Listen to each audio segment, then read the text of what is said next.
Halo teman-teman semua. Selamat datang di channel ini, tempat di mana kita akan mengupas kisah-kisah penuh misteri, mistis, dan penuh pelajaran hidup. Kali ini, aku punya sebuah cerita yang pasti bikin bulu kuduk kalian berdiri, kisah tentang pesugihan Gunung Ciremai. Sebuah legenda kelam tentang perjanjian dengan makhluk gaib demi kekayaan instan, tapi dengan harga yang sangat mengerikan.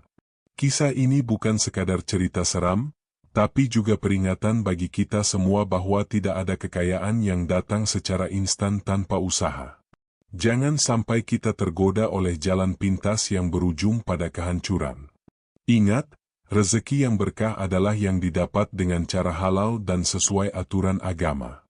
Tapi sebelum kita mulai, jangan lupa untuk dukung channel ini dengan like, komen, dan subscribe, serta share ke teman-teman kalian agar semakin banyak yang tahu tentang cerita ini.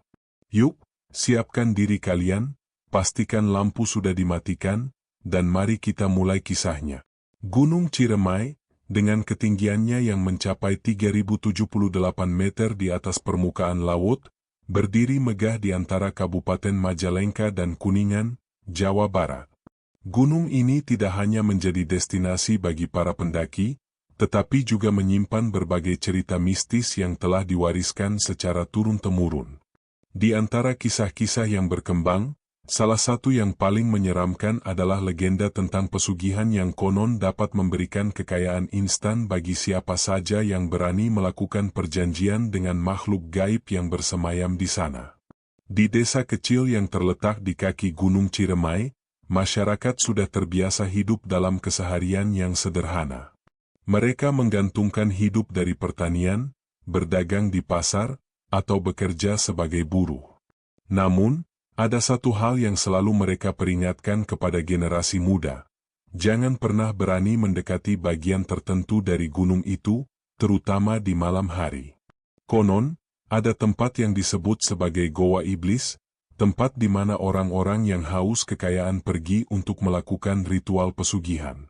Mereka yang berhasil memang akan hidup bergelimang harta, tetapi dengan harga yang mengerikan, nyawa manusia sebagai tumbal setiap tahunnya. Tidak ada yang tahu pasti kapan legenda ini bermula. Namun, cerita ini tetap lestari, diceritakan kembali oleh para tetua kampung dari generasi ke generasi. Beberapa pendaki mengaku pernah mendengar suara-suara aneh di dalam hutan sekitar Gunung Ciremai, seperti bisikan samar yang menggema di antara pepohonan. Ada juga yang mengaku melihat sosok bayangan hitam berdiri diam di kejauhan, memperhatikan mereka dengan mata merah menyala. Namun, sebagian besar orang memilih mengabaikan cerita-cerita ini, menganggapnya hanya mitos yang berkembang untuk menakut-nakuti orang agar tidak tersesat di gunung. Namun, bagi sebagian orang yang berada di ambang keputusasaan, mitos itu justru menjadi harapan terakhir. Mereka rela mengambil risiko, mengorbankan apa saja demi keluar dari keterpurukan. Salah satunya adalah seorang pria bernama Darman. Ia hanyalah seorang pemilik warung kecil di desa yang hidup dalam kesulitan. Dagangannya sepi pembeli, utangnya terus menumpuk, dan istrinya sakit-sakitan. Setiap hari ia memeras keringat, berharap usahanya membaik, tetapi keberuntungan seakan tidak pernah berpihak padanya. Darman sudah mencoba segala cara untuk memperbaiki hidupnya, tetapi semua usaha itu berakhir dengan kegagalan. Ia bahkan pernah meminjam uang dari rentenir dengan bunga yang mencekik, berharap bisa memperluas usahanya. Namun, alih-alih mendapatkan keuntungan, ia justru semakin tenggelam dalam utang. Ketika batas waktu pembayaran semakin dekat, ia mulai panik. Takut kehilangan segalanya, ia mulai mencari jalan keluar. Hingga akhirnya, ia mendengar bisikan tentang pesugihan di Gunung Ciremai dari seorang pelanggan yang datang ke warungnya. Malam itu, Darman duduk termenung di teras rumahnya yang kecil dan reot. Cahaya lampu minyak berpendar lemah, nyaris padam tertiup angin malam. Istrinya, Sari, sedang tertidur di dalam rumah, tubuhnya semakin kurus akibat sakit yang tak kunjung sembuh. Darman menghela napas panjang, pikirannya penuh dengan kecemasan. Besok adalah batas waktu pembayaran utang, dan ia tidak memiliki sepeser pun untuk membayarnya. Jika ia tidak segera melunasi, rentenir itu tidak akan segan-segan merampas warungnya. Saat itulah ia teringat pada obrolan dengan seorang pelanggan bernama Karta, lelaki tua yang sering mampir ke warungnya untuk sekadar menyeruput kopi. Karta adalah sosok yang misterius, sering berbicara tentang hal-hal gaib yang sulit dipercaya. Saat itu, Karta bercerita tentang sebuah ritual pesugihan di Gunung Ciremai yang bisa membuat seseorang kaya dalam waktu singkat. "Kau hanya perlu datang ke sana pada malam Jumat Kliwon," ujar Karta dengan suara pelan, seolah takut ada yang mendengar. "Bawalah sesajen, dan jika kau cukup berani, kau bisa meminta apa saja. Tapi ingat, setiap keberuntungan ada harganya." Darman, yang saat itu masih skeptis, hanya tertawa getir. "Aku butuh uang, bukan cerita hantu." Namun, sekarang, di tengah keputusasaannya, kata-kata Karta kembali terngiang di benaknya. Ia merenung lama, menimbang segala kemungkinan. Akhirnya, dengan hati yang penuh keraguan tetapi juga harapan, ia memutuskan untuk menemui Karta lagi keesokan harinya. Keesokan harinya, saat fajar baru menyingsing, Darman bergegas pergi ke rumah Karta yang terletak di pinggiran desa. Rumah itu tampak tua dan kusam, dengan dinding bambu yang mulai lapuk. Darman mengetuk pintu beberapa kali sebelum akhirnya Karta membuka, menatapnya dengan mata yang tajam dan penuh arti. "Kau akhirnya datang," kata Karta, seolah sudah tahu tujuan kedatangan Darman. Darman menelan ludah. "Aku ingin tahu lebih banyak tentang pesugihan itu." Karta tidak langsung menjawab. Ia hanya tersenyum samar sebelum mempersilakan Darman masuk ke dalam rumahnya. Di dalam, ruangan itu penuh dengan bau dupa yang menyengat. Ada berbagai benda aneh di sudut ruangan, seperti keris tua, kain kafan yang digulung rapi, dan sesajen yang diletakkan di atas meja kayu. "Kau harus yakin dengan keputusanmu," ujar Karta sambil duduk bersila di lantai. "Tidak ada jalan kembali setelah ini." Darman mengangguk. "Aku sudah tidak punya pilihan lain." Karta menghela napas, lalu mulai menjelaskan ritual yang harus dilakukan. Menurutnya, ada sebuah goa tersembunyi di lereng Gunung Ciremai yang menjadi tempat pemujaan makhluk gaib. Ritual harus dilakukan pada tengah malam, dengan sesajen yang terdiri dari kembang 7 rupa, darah ayam hitam, dan kemenyan. Jika beruntung, makhluk itu akan muncul dan menawarkan kekayaan, tetapi dengan syarat yang mengerikan, tumbal nyawa manusia setiap tahun. Darman merasakan bulu kuduknya berdiri, tetapi ia tidak mundur. Dalam pikirannya, ia bisa mencari cara untuk menghindari tuntutan tumbal. Mungkin, jika ia sudah kaya, ia bisa pergi jauh dan melarikan diri dari perjanjian itu. Malamnya, setelah menyiapkan semua yang diperlukan, Darman berangkat menuju Gunung Ciremai bersama Karta. Mereka berjalan dalam diam, hanya diterangi oleh cahaya bulan yang samar. Hutan di sekitar mereka terasa semakin mencekam, udara dingin menusuk hingga ke tulang. Sesekali, Darman merasa ada sesuatu yang mengintai dari balik pepohonan, tetapi ia tidak berani menoleh. Setelah hampir 2 jam perjalanan, mereka tiba di depan goa yang disebut sebagai Goa Iblis. Goa itu tersembunyi di balik akar-akar pohon besar, dan dari dalamnya keluar aroma busuk seperti bangkai yang telah lama membusuk. Darman menahan napas, rasa takut mulai menguasainya. Karta menyalakan kemenyan dan mulai melantunkan mantra dalam bahasa yang tidak dimengerti Darman. Asap dari kemenyan melayang-layang, menyatu dengan kabut tipis yang turun dari puncak gunung. Tiba-tiba, angin bertiup kencang, membuat ranting-ranting pohon berderak seperti suara tulang yang patah. Saat itulah, dari dalam goa, terdengar suara langkah berat. Perlahan, sesosok bayangan hitam muncul dari kegelapan. Matanya merah menyala, tubuhnya besar dengan tanduk yang menjulang di kepalanya. Udara di sekitar mereka semakin dingin, membuat Darman gemetar hebat. Makhluk itu berbicara dengan suara yang dalam dan bergema. Apa yang kau inginkan, manusia? Darman, yang awalnya ingin bicara dengan percaya diri, kini hanya bisa berbisik dengan suara gemetar.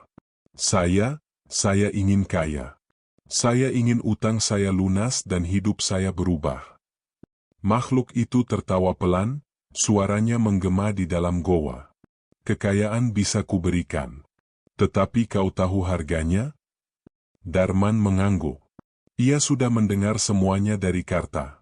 Tumbal nyawa manusia setiap tahun. Makhluk itu mendekat, wajahnya yang menyeramkan kini hanya berjarak beberapa langkah dari Darman. Jika kau setuju, perjanjian ini tidak bisa dibatalkan. Jika kau gagal memberikan tumbal, maka akulah yang akan mengambil nyawamu. Darman menggertakkan giginya. Ia tidak ingin mati miskin dan hina. Dengan suara mantap, ia berkata, "Aku setuju." Tiba-tiba, suasana di sekitar mereka berubah drastis. Tanah bergetar, dan angin bertiup semakin kencang. Makhluk itu mengulurkan tangannya yang besar dan berbulu hitam pekat. "Sentuh tanganku, dan perjanjian ini akan dimeteraikan." Darman ragu sejenak, tetapi kemudian ia mengulurkan tangannya dan menyentuh tangan makhluk itu. Saat itu juga, ia merasakan panas yang luar biasa menjalar ke seluruh tubuhnya. Matanya berkunang-kunang, dan ia hampir pingsan. Saat kesadarannya mulai menghilang, ia mendengar suara makhluk itu berkata, "Mulai sekarang, kekayaan akan mengikutimu. Tetapi ingat, jangan coba-coba mengingkari janji ini." Darman jatuh pingsan, dan saat ia terbangun, ia sudah berada di depan rumahnya. Pagi telah tiba, dan entah bagaimana, ia sudah kembali ke desanya tanpa ingat bagaimana caranya pulang. Yang mengejutkan, hari itu warungnya mulai dipenuhi pelanggan. Dagangannya laris manis, dan dalam hitungan minggu, ia sudah bisa membeli tanah dan membangun rumah yang lebih besar. Kekayaan datang begitu cepat, seperti janji makhluk di goa. Namun, di balik kebahagiaan itu, ada satu hal yang menghantui pikirannya. Malam Jumat Kliwon berikutnya semakin dekat, dan ia tahu bahwa waktunya telah tiba untuk memenuhi bagian dari perjanjian yang telah ia buat. Darman mulai merasakan perubahan besar dalam hidupnya. Setelah ritual di Goa Iblis, seolah-olah keberuntungan menghampirinya tanpa henti. Warungnya yang dahulu sepi kini dipenuhi pelanggan. Makanan yang ia jual ludes sebelum tengah hari, dan para pelanggan selalu kembali dengan dompet yang terbuka lebar. Tidak hanya itu, dalam sebulan, ia bisa membeli beberapa petak sawah yang sebelumnya tidak pernah terbayangkan olehnya. Orang-orang di desa mulai berbisik-bisik tentang kesuksesannya yang tiba-tiba. Ada yang iri, ada yang kagum, tetapi ada pula yang curiga. Namun, Darman tidak peduli. Ia menikmati kekayaannya dengan penuh gairah. Namun, semakin banyak uang yang ia miliki, semakin besar ketakutan yang menghantui hatinya. Malam Jumat Kliwon semakin dekat. Ia tahu bahwa makhluk itu akan menagih janjinya. Satu nyawa harus dikorbankan.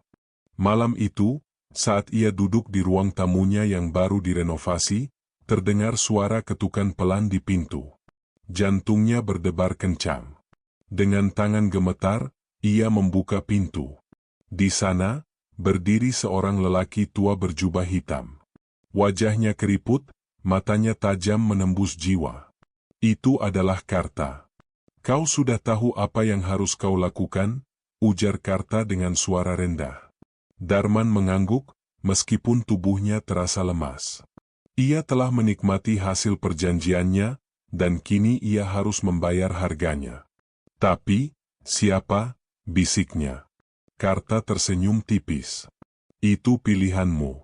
Namun, kau harus segera memutuskan sebelum tengah malam." Darman menelan ludah. Ia tidak bisa membayangkan harus membunuh seseorang.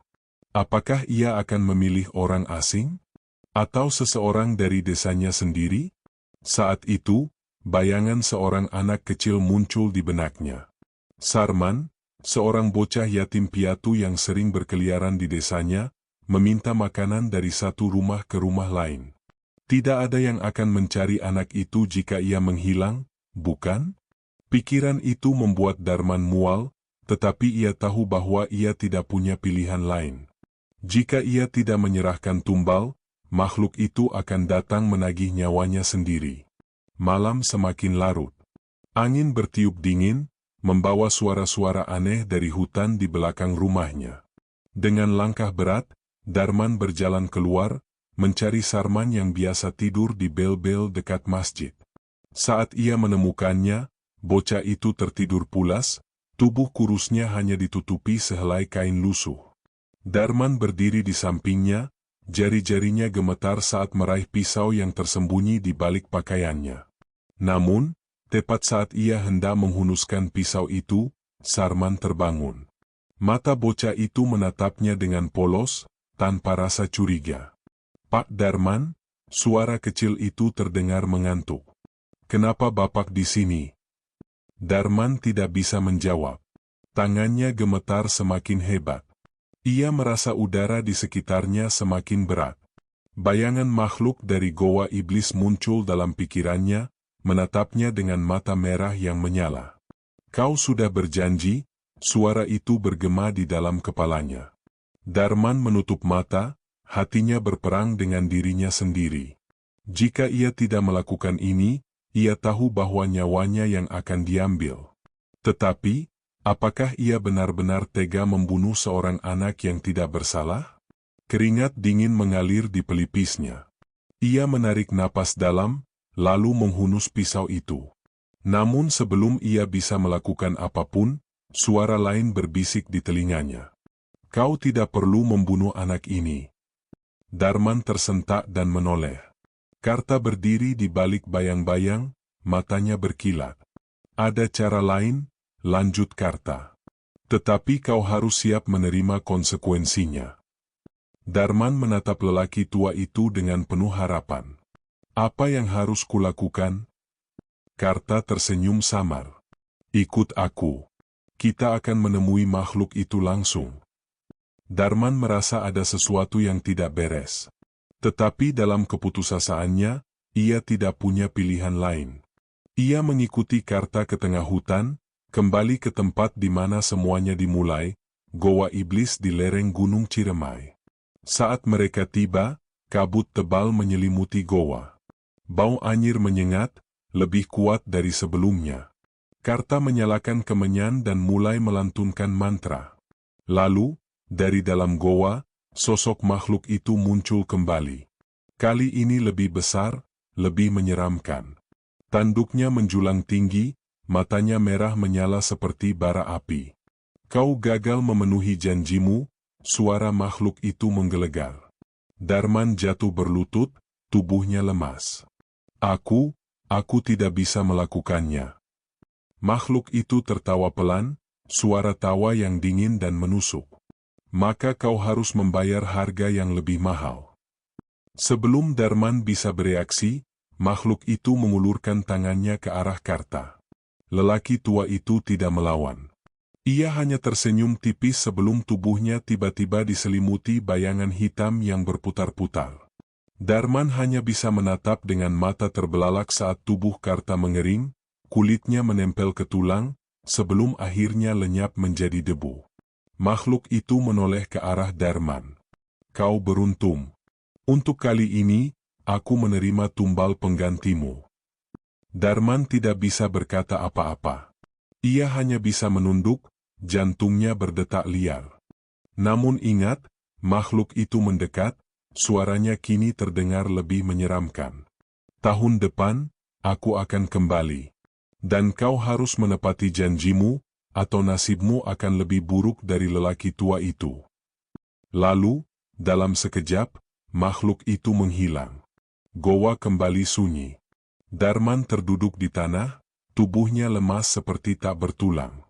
Ia telah selamat, untuk saat ini. Tetapi ia tahu, ini belum berakhir. Malam Jumat Kliwon berikutnya akan datang. Dan saat itu, ia tidak akan bisa lari lagi. Sejak malam itu, Darman tidak pernah lagi merasa tenang. Setiap malam Jumat Kliwon yang mendekat, ia merasakan hawa dingin yang menyelinap ke tulang-tulangnya. Bayangan makhluk mengerikan dari goa iblis selalu menghantuinya, terutama setiap kali ia melihat anak-anak kecil atau orang-orang lemah di desanya. Setahun berlalu dengan cepat. Warung Darman kini telah berkembang menjadi toko kelontong besar. Ia membeli tanah di berbagai tempat, memiliki sawah luas, dan bahkan menjadi juragan yang disegani di desanya. Namun, setiap lembar uang yang ia sentuh selalu terasa dingin, mengingatkannya bahwa semua ini adalah hasil dari perjanjian kelam yang ia buat. Satu hari sebelum malam Jumat Kliwon, Darman sudah merasa tubuhnya lemas. Ia tahu waktunya telah tiba. Tidak ada lagi Karta untuk menyelamatkannya. Kali ini, ia harus benar-benar menyerahkan tumbal. Ia mulai mencari targetnya. Ia mengawasi desa dengan gelisah, matanya mencari seseorang yang tidak akan dicari jika menghilang. Tapi kali ini, ia tidak bisa menemukan korban yang cocok. Setiap orang yang ia lihat memiliki keluarga, teman, atau setidaknya seseorang yang akan mencari mereka jika mereka hilang. Darman mulai panik. Jika ia tidak menyerahkan tumbal sebelum tengah malam, makhluk itu akan datang menjemputnya. Menjelang malam, ia berjalan di tepi desa, pikirannya kalut. Ia hampir menyerah, berpikir bahwa mungkin ini adalah saatnya ia membayar harga atas keputusannya sendiri. Namun, di ujung jalan, ia bertemu dengan seorang pengemis tua yang duduk bersandar di bawah pohon besar. Lelaki itu tampak lusuh dan kelelahan. Darman menelan ludah. Inilah orangnya. Tidak ada yang akan merindukan pengemis ini. Dengan suara bergetar, ia mendekati lelaki itu. "Pak, mari ikut saya.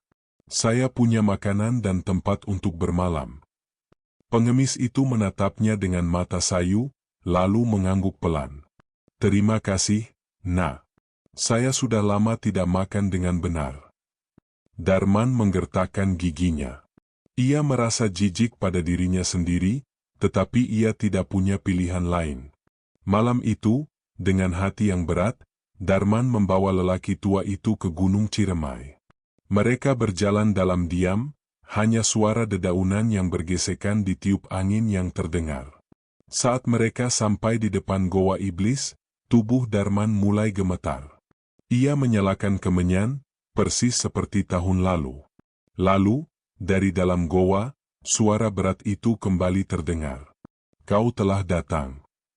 Makhluk itu muncul dari dalam kegelapan, lebih besar dan lebih menyeramkan dari sebelumnya. Udara di sekeliling mereka membeku, dan bau anyir semakin kuat. Darman mendorong lelaki tua itu ke depan. Ini tumbalnya." Pengemis itu tidak berkata apa-apa. Ia hanya menatap Darman dengan mata yang tiba-tiba terlihat berbeda, tajam dan penuh arti. Makhluk itu mendekat, lalu tertawa. "Kau mencoba menipuku?" Darman terkejut. "Apa maksudmu?" "Ini tumbalnya. Aku sudah membawanya." Makhluk itu menatap lelaki tua itu dengan mata merahnya. Dia bukan manusia biasa.